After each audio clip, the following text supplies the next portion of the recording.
So a lot of times when I'm working on a manuscript, I'll use two kinds of storyboards. The first would be the W, to actually make sure I have the movement of the dilemma, the action in the story, in the appropriate places to give an effect I want. Then I transfer my stickies, my little post-it notes with all of my islands listed, onto a linear storyboard. The linear storyboard has the same 3 acts. They're just done in a straight line across. I write my island topic on each sticky. So for instance, I'm writing the setting of a particular moment in my book. That would be one sticky. I would write another sticky, for instance, for what happens. Another sticky for the character. These are all the different islands that I've been writing independent of each other. I don't know how they're going to go together. When I start storyboarding, I'll take the islands and I'll place them on the linear storyboard. Again, referring to the W, but using the storyboard as a way to sequence all the different aspects of my story. So let's place a sticky and see where it might go. This is maybe a moment where someone steals a dress in Bloomingdale's. I'm making this up. That's an idea. That's kind of a risky, negative event. So that would have to go either in Act 1 or in the second part of Act 2, because those are both negative or downwards movements in the book. So we place it on the storyboard at some place that we think it might go.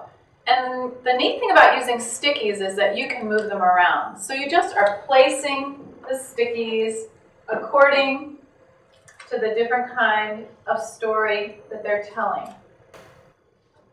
And then you look back and you see Act 1 starts with a triggering event. Is the problem? Are all these stickies setting up the problem? And I double check myself.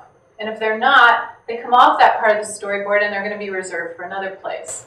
Then I get to the first turning point, just like you saw at the bottom of the W. That's the end of Act 1.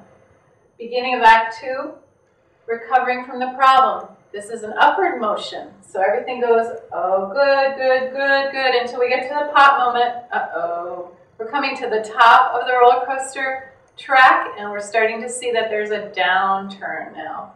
And the second part is where the downturn happens. Down to the second turning point, which is the major conflict point in the book. And then we have Act 3, solving the problem. The cool thing about the linear storyboard is now you can actually compare how your islands are set up. For instance, the beginning of Act 1, beginning of Act 2, beginning of Act 3, I would not want to have the same kind of event. That would be repetitive and boring. So I sometimes find myself unconsciously choosing the same kind of scene for these 3 moments, and that's not the greatest thing in the world. So as I'm doing my storyboard, I can start to compare the different moments of the book and making sure that they're a different kind of scene. So that's how the linear storyboard works. Remember, these are tools that get changed over and over again as you work on your book. You'll discover new things as you do the islands, and then you'll suddenly go back to your storyboard and realize you've moved beyond it. Now you have to bring it up to date. So the important thing in using a storyboard is to make sure that it echoes and reflects exactly what you're doing in your actual writing time. Because this is only as good as your writing can use it. It's a useful tool only because it reflects the structure that you're trying out.